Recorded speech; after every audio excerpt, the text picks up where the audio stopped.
I don't know. Is this in vertical or horizontal mode for you guys? Smags, Eco, Tim, welcome. And anybody else? Everybody's here. I hope you guys are doing well. Is this in vertical or horizontal? Oh, what's that button do? Hang on. No. I don't know what that means. I don't know. I'm having one of those days. Hey up squads, video is 90 degrees sideways. LR. Yes, I had a feeling it would do that, and I don't know why. Mark Duplex, yo! How's it going, brother? Hope you're well. What a day! What a day it's already been. We should stop calling these new drone release days. And what we should actually call them is people breaking embargo release days. Because I think for the past 4 big releases, somebody has broken embargo. Now, it's not always been the same person. There is one person who does it quite often. But it's here. My Neo 2 has arrived a minute ago, says Lego. Should I unbox it now? Yeah. Very well. Just arc raiding, says Mark Duplex. Mark, my friend, I hope you're not doing any missions, because that would be tragic. I was tempted to get on myself earlier on, but then somebody broke embargo, so I had to release this video early. And yeah, Ricardo's is in the chat as well, so it's been one of those days. Lego, should I unbox it now? I mean, yeah, why not? I've just recorded an intro and outro of tonight's video as well, because I intend to put out a video tonight as well. Emmanuel, welcome. The problem is, Mark, if you get to a certain level and do certain things, and you're just gonna have to do the things, just don't do it. Just don't do it. So I've actually had to record tonight's videos, intro and outro, in the car because of the whole embargo breaking and having to edit today's video because the drone only arrived yesterday. Basically, ran out of time. So I now need to go back and edit it and upload it and get it ready for 10 p.m. tonight, because I think it's an important video, because I genuinely believe that my Neo 2 is defective. I genuinely, honestly believe that. And we'll find out when I upload the video as to what you guys think. But I flew it again this morning and it was shocking. Ricardo says, I bought the Deep Space Seeker 3. Nice. Exiled FPV. Hello. Have you flown the Deep Space Seeker 3 or have you just bought it? Deep Space Seeker 3. I love the Deep Space Seeker 3. I'm yet to fly a deep space drone that I think they've not quite nailed it here. Every single release so far. And because the people who created Deep Space were former founder members, still waiting for delivery. Okay. Well, hopefully it won't be too long, and you can let me know. Bought it yesterday. Okay. Well, yeah, when it arrives, let me know, because I'm pretty certain that you're going to enjoy it. I'll be very, very shocked if you don't. But yeah, the people who founded Deep Space were former sort of founders of Axis Flying, and Axis Flying have done the thing with the carbon whereby they inject or dye certain parts. I don't actually know how they do it. I probably should learn. Mine flew terribly today, crashed twice. So did you, out of curiosity, Summy, go to full throttle and notice any shake in the FPV feed?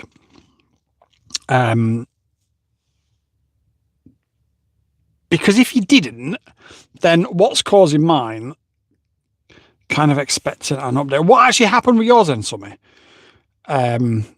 I don't know. Like, it was just, and from that video that I put out, I think it was last night, the chromatic aberration on that camera was shocking. So normally, for anybody who doesn't necessarily know, the chromatic aberration that you would get would be when your lenses stop down low, which obviously these are going to be because they're fixed apertures. Right, okay. So it's not just me then.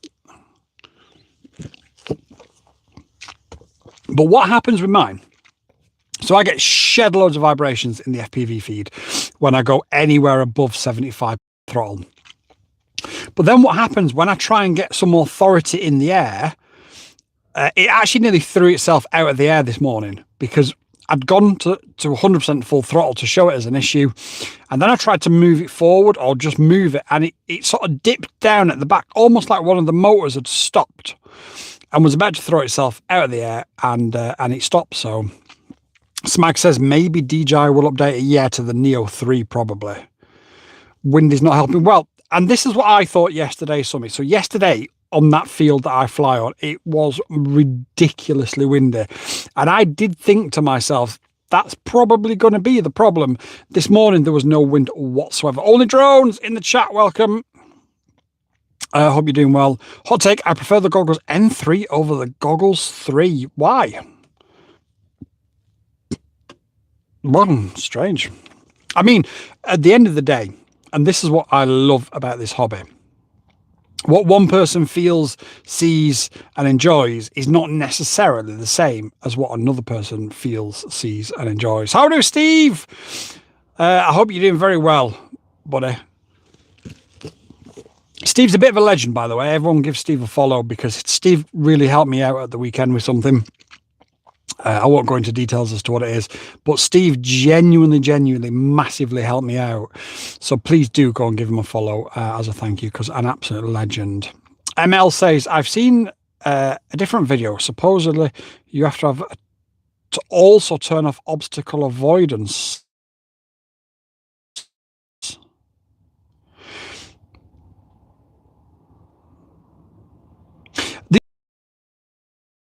I thought when you went into manual mode, it automatically turns obstacle avoidance off. I've seen more people saying that the N3 is better for them. Now, fair enough. I prefer the goggles 3. I prefer the goggles 3 as well. But like I say, that's the... So, ML, the other thing, Summy, if you're still here, is I had to turn it back in. So do you know where you change the switch from sport mode to manual mode? Well, every time I reboot this, it deletes that setting. So when I went out to fly it this morning, I completely forgot, and I tried to go into manual mode and it wouldn't let me go into manual mode. So I had to come back and land it, go into the goggles, change the settings, take back off, and then it let me fly it. So yeah, I found out Captain Drone actually brought the contract first. You think with him being one of the best, he'd listen? Yeah, no comment. No comment. People break embargoes all the time, and it's so frustrating when you work to a deadline. When you work to a deadline, you work really hard to a deadline. And I don't do this for the affiliate sales, but I also have to meet a certain quota for companies to still work with me. So, and I get that, because if I just made a video trashing it for no reason other than, you know, to be edgy, nobody would buy it. They wouldn't send me any more, and that's fine. But if a big account with 300,000 followers is posting it 3 hours before I post it, they're going to hoover up all those sales of people who watch both channels before I've even got a chance to get mine out. And that's exactly what happened with the Gep RC, excuse me. The Gep RC Darkstar 22, I had exactly the same problem. Now, I did make a few affiliate sales, and like I say, it's not about the affiliate commission in any way, shape, or form. It's pennies. It's next to nothing. Most of them I've not even taken anything out of it anyway. But it's, if you don't show the companies that you're worth working with, they won't send you stuff. And if somebody else with 300-odd thousand or 100-odd thousand, because somebody else did it as well, subs, and they've hoovered up all those potential sales before your video even gets, you know, people even know you've got a video, it's over. So it is frustrating in that respect, and I don't like to complain, but yeah, let me catch up with the chat. Can't fly out in manual below 2 meters. I love my goggles 3, says Steve. Tim says, for fuck's sake, what are they playing at? Have you done freestyle stuff yet? Do you mean with the Neo or in general? I mentioned it to you. No, I asked you the other day, Sommy, if it did that, and you said, I don't know. I'm pretty sure you said that you've not seen it. 300,000 purchase subs doesn't give you views. Yes, I said it. His views prove the point. I don't think his video's done massively well, but even even if you buy a few subs, by the time you've got to that level, people will want to sub to you anyway because you're that big. So, he's always, I've got a lot of respect for him, and he's always going to be like the biggest in our niche. But Beta FPV were very, very clear about what the time zone was. They even sent a screenshot of the time zone in order to know what time to release it. I don't know. It does get frustrating, but there's no point in whinging and bitching and moaning about it. I've just got to deal with it. It just is what it is. But yeah, after a while, you just think, well. But yeah, anyway, the hand gesture works pretty good on the Neo 2. And it has quite nice automated functions, in my opinion. Yeah, I have noticed, Ricardo, that the hand gestures are brilliant, and I've seen some automated tracking, which was really good. The camera drone mode worked really, really well as well, even if I wasn't overly impressed with the quality of the camera. You asked about Jello at 70th. Yeah, I did. But I'm sure you said to me that you hadn't noticed any at that point. I still think it's a fault. I really do. There is no way it should be shaking. It looks like it's about to shake itself to death once you go over 75%. No, I definitely did ask you something, but I'm pretty sure that you said you hadn't seen anything. Unless, of course, I was looking at a different answer to a different question, which is always possible. Eco says, I flew the red 3x2 bi-blades on the 3-inch a couple of hours ago. I still can't see why you want less pitch on a prop, less thrust. In this case, I got a ton of vibration. That's weird. You shouldn't get more vibrations for less pitch. Mine should be arriving by the weekend if I didn't get scammed. Where did you order it from, Mr. 420? I've also seen the obstacle avoidance working good. Well, it didn't work good yesterday. In fact, Summy, what caused your crashes? Did yours sink into the ground as well? Because if the obstacle avoidance had worked well, it shouldn't have allowed it to crash into the ground like it did. Especially if people are saying you need to turn the obstacle avoidance off in FPV. It just makes it even more weird. And I don't even know if you can turn the obstacle avoidance off in manual mode. There's just so many questions and just so few answers. I'm absolutely convinced either mine's got a fault or there is an inherent fault with it, because that jello and vibration over 75% is not normal. There is no way something like this should be vibrating like it does.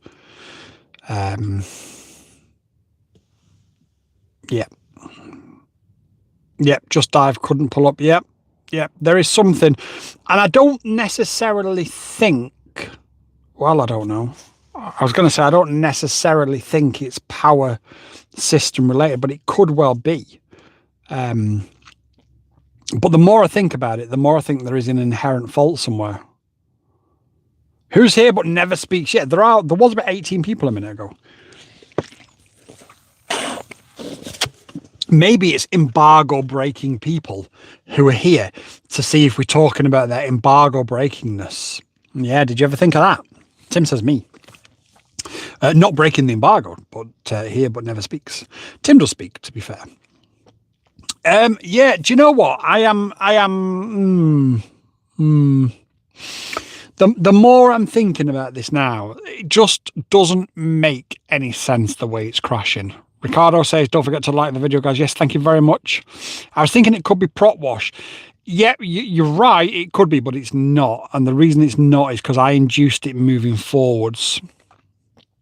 Have you taken the top prop guards off yours for FPV, Summy? I got your speaker as I fly the Meteor 75er in Morrison's car park. Yes, Steve. Yes, lad. I just hang around working and listening, says Mark Duplex. That's why I didn't want to fly below 3 meters.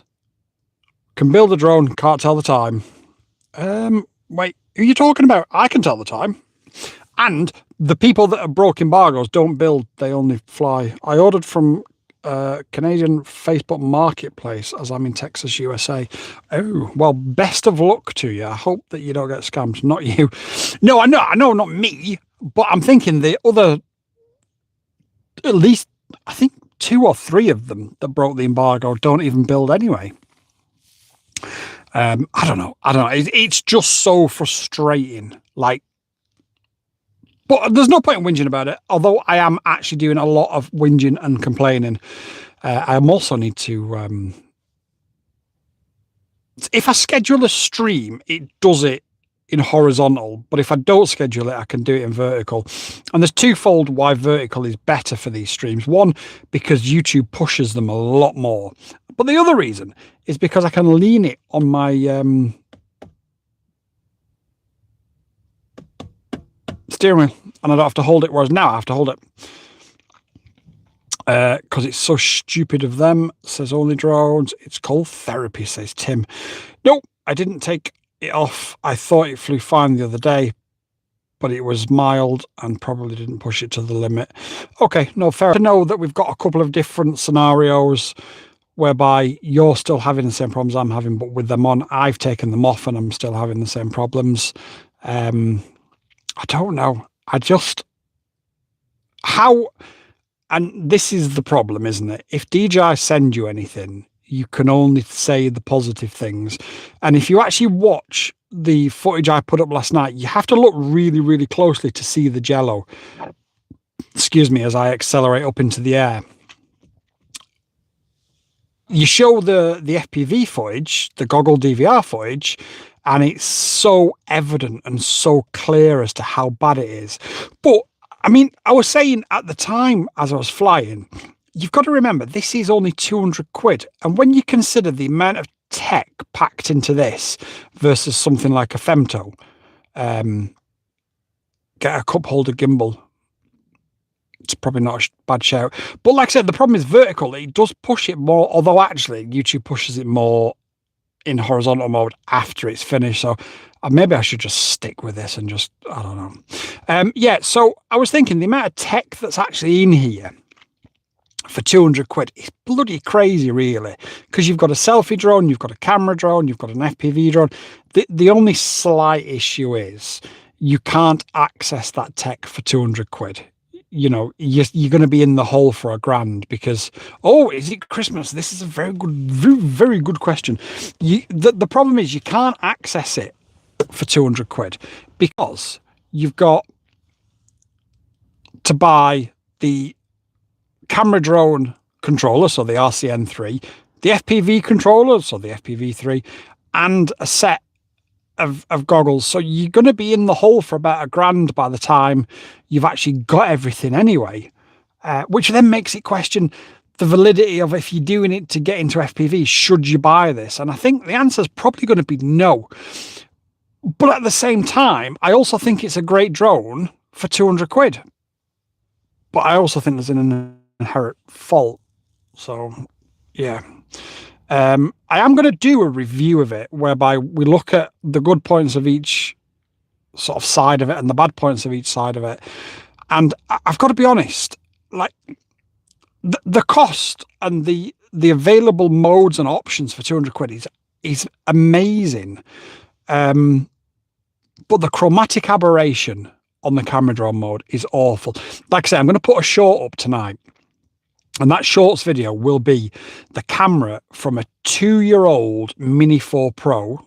The Mini 4 Pro came out in September 2023 against the Neo 2 in camera drone mode. And I fly around the rugby posts in exactly the same way. And I haven't even checked the footage yet, but even just from shooting it, the difference is massive. But then, like I say, I think what this is going to be a jack of all trades, but a master of none of them. So if you want something that's half decent at everything, and you don't necessarily want to go really deep into the hobby of FPV or camera drone or selfie, then I guess it sort of makes sense. But it's just so frustrating. Somebody says probably need. Hang on. Let's go back. As a camera drone, it's insanely good. it is, apart from that chromatic aberration. If that chromatic aberration wasn't there, I'd have been so impressed with the camera drone functionality of it yesterday. But yeah, probably does need an update or an ND filter. I think an ND filter will help a lot. I really do. Only Drone says yes. Plus more batteries. Well, it's funny you should say that, because we've got more batteries as well. But no, it definitely does need an ND filter. There's no question about that. No, if you're going to spend over £1,000, buy something else like the Deep Space Seeker 3, says Ricardo.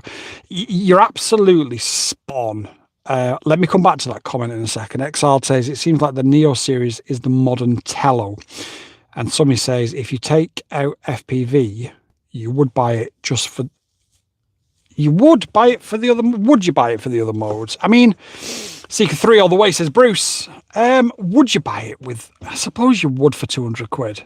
Yeah, I suppose you would. I think, like I said, I think the problem is, if you want a really nice camera drone, go with the Mini 4 Pro. Yeah, well, like I say, the shorts video that I'm going to put up later, I think will show the gap between the two, and I think it's a bit bigger than what people realise as well. But Ricardo's right. If you're going to spend over £1,000 and you want to get into FPV, just do it properly, even though you might initially face a much steeper... Again, I'm coming back to the plus sides of it. The plus side of it is you don't have to face that steeper learning curve. You can fly it in what is the mode? Normal mode, or you can fly it in sport mode. And again, I did a little bit of that this morning and showed you sort of what the score is there, and you get that feel. But then you can do that with a Mavic, and you're getting exactly the same results. Although a much better camera, to be fair. But you don't have that massive learning curve that you have to go through that you do when you get into FPV, and spending £1,000 and then having to learn programming and this and that and the other. It's a lot. But then spending 200 quid on this and then 500 quid on goggles and 200 quid on an FPV controller, is it really worth it? I don't think so. I think if you're interested enough to get into the hobby, I think just do it. Just do it. But that's me. Let's go back and check some of these comments. Only Drone says, for what it is, it's good enough for an FPV by Flying Brick. FPV for kids. Gepard C Vapor 5 with 1400 rates for the win. Summy, try 1800 and 0.10 Expo. Come back to me, let me know. No, not worth it, says Ricardo. I agree. But like I say, the flip side is you've not got that massive mega learning curve that you have got in other I get it. I get all sides of it. I really, really do. Best thing I did was buy the Avata 2 for the goggles. The Avata 2 is, I think, from a camera drone point of view and from being able to sort of stop and look around, then buy the Tello. Yeah, I mean, I don't think you can actually buy the Tello anymore, can you? But yeah, I think somebody says, we'll do. Yeah, please do, but come back to me and let me know, because honestly, if you're enjoying those rates, just by upping them a little bit more and reducing that expo. Just bear in mind how wild it's going to be on your more what's the word I'm looking for when you're landing and taking off, your more critical flight phases. Just bear that in mind. I have a Tello and it's terrible. Avata 2 Fly Mod combo was a great purchase. That's how I got my FPV 3. No, it isn't actually, is it? But no, the Avata 2 is great. Any plans to do a video on how to what? We've all gone quiet now, Dave. Oh, set up launch control and use it. I've already done it. It's already out of the video. It's already in the video. Oh, they're opening the gates. I must go. Listen, you're all amazing. What time is it? Gosh, they've opened them early. Actually, no, hang on a minute.